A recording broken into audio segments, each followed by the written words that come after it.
বিভিন্ন সূত্র থেকে খবর পাচ্ছি, বিভিন্ন জেলা থেকে অনেকে ফোন করছেন যারা একটি নির্দিষ্ট ধর্ম সম্প্রদায়কে মেনে চলেন, যে পুলিশ থেকে তাদের গিয়ে হুমকি দেওয়া হচ্ছে যে মসজিদে মাইক বাজানো চলবে না।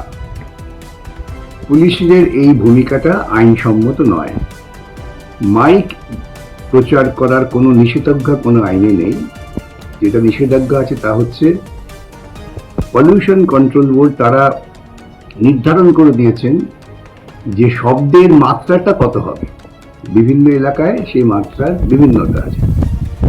কলকাতা হাইকোর্টেও একসময় এই আজান নিয়ে যখন মামলা হয় তখন তারা রায় দিয়েছিলেন যে আজানে মাইক বাজতে পারি, কিন্তু সেটা পলিউশন কন্ট্রোল বোর্ডের নির্ধারিত যে শব্দের মান 6.5 ডেসিবেল না 8 ডেসিবেল কি ছিল সেটা দেখে নিতে হবে, যেটা আইনে আছে।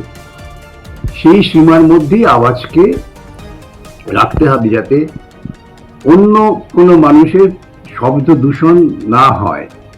অতএব আপনারা প্রত্যেকেই ভারতবর্ষের নাগরিক হিসেবে আইন মেনে চলবেন, আইন মেনে কাজ করবেন এবং পলিউশন কন্ট্রোল বোর্ডের নির্ধারিত যে শব্দ সীমা তার মধ্যেই মাইক বাজাবেন।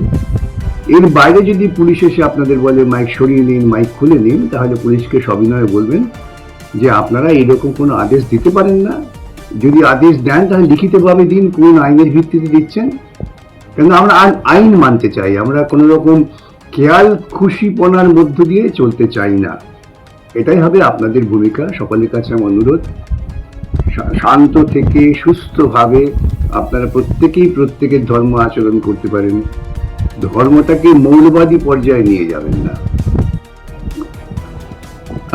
আজকে আমার কাছে বিধানসভার সদস্য নওশাদ এসেছেন এই বিষয় নিয়ে পরামর্শ করার জন্য। আমরা আদালতে আসছি, আদালতের কাছে আমরা একথাই বলবো যে পুলিশ প্রশাসন তারা আইন মেনে কাজ করুন। তারা আইন মেনে কাজ করলে পরে সাধারণ নাগরিকরাও আইন মেনে কাজ করবে।